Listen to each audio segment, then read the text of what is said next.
The Jesus Storybook Bible. The Terrible Lie. Adam and Eve lose everything. From Genesis 3. Adam and Eve lived happily together in their beautiful new home, and everything was perfect for a while, until the day when everything went wrong. God had a horrible enemy. His name was Satan. Satan had once been the most beautiful angel, but he didn't want to be just an angel. He wanted to be God. He grew proud and evil and full of hate, and God had to send him out of heaven. Satan was seething with anger and looking for a way to hurt God. He wanted to stop God's plan, stop his love story right there. So he disguised himself as a snake and waited in the garden. Now God had given Adam and Eve only one rule. Don't eat the fruit on the tree, God told them, because if you do, you'll think you know everything. You'll stop trusting me, and then death and sadness and tears will come. You see, God knew if they ate the fruit, they would think they didn't need him, and they would try to make themselves happy without him. But God knew there was no such thing as happiness without him, and life without him wouldn't be life at all. As soon as the snake saw his chance, he slithered silently up to Eve. "Does God really love you?" the serpent whispered. "If he does, why won't he let you eat the nice, juicy, delicious fruit? Poor you. Perhaps God doesn't want you to be happy." The snake's words hissed into her ears and sunk down deep into her heart like poison. Does God love me? Eve wondered. Suddenly, she didn't know anymore. "Just trust me," the serpent whispered. "You don't need God. One small taste, that's all, and you'll be happier than you could ever dream." Eve picked the fruit and ate some, and Adam ate some too.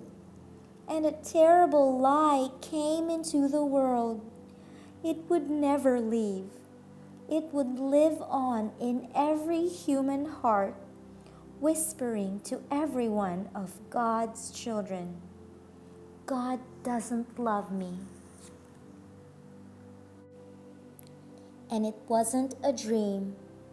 It was a nightmare. A dove flew from Adam's hand. A deer darted into a thicket. It was as if they were frightened by something. A chill was in the air. Something strange was happening. They had always been naked, but now they felt naked and wrong, and they didn't want anyone to see them. So they hid. Later that evening, as God was taking his walk, he called to them, "Children." Usually, Adam and Eve loved to hear God's voice and would run to him.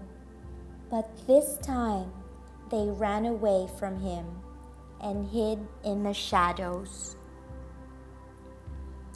"Where are you?" God called. "Hiding," Adam said. "We're afraid of you." "Did you eat the fruit I told you not to eat?" God asked them. Adam said, "Eve made me do it."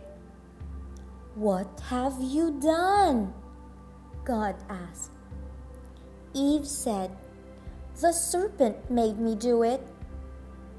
and terrible pain came into God's heart. His children hadn't just broken the one rule, they had broken God's heart.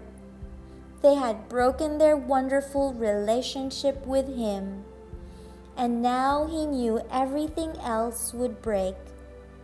God's creation would start to unravel and come undone and go wrong.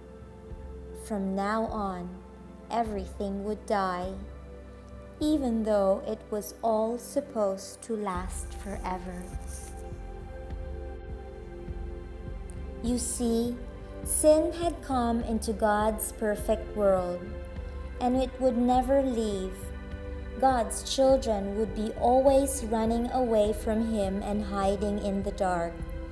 Their hearts would break now and never work properly again. God couldn't let His children live forever, not in such pain, not without Him. There was only one way to protect them. You will have to leave the garden now, God told His children, His eyes filling with tears. This is no longer your true home. It's not the place for you anymore. But before they left the garden, God made clothes for His children to cover them.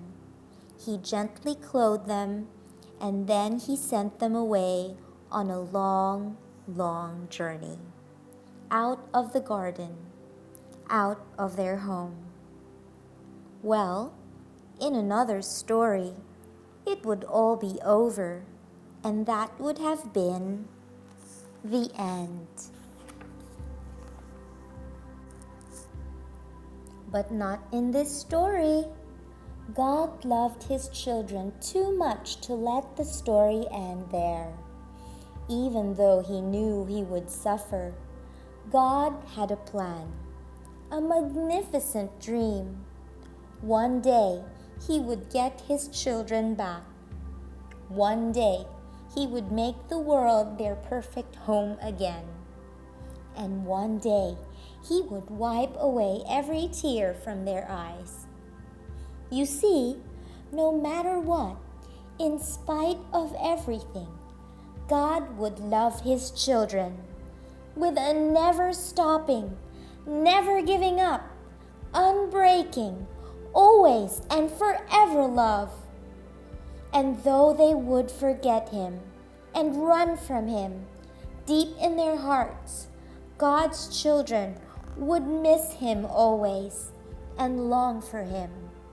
Lost children yearning for their home. Before they left the garden, God whispered a promise to Adam and Eve. It will not always be so. I will come to rescue you.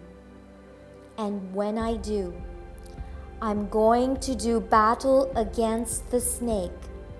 I'll get rid of the sin and the dark and the sadness you let in here. I'm coming back for you. And He would. One day, God Himself would come. The end.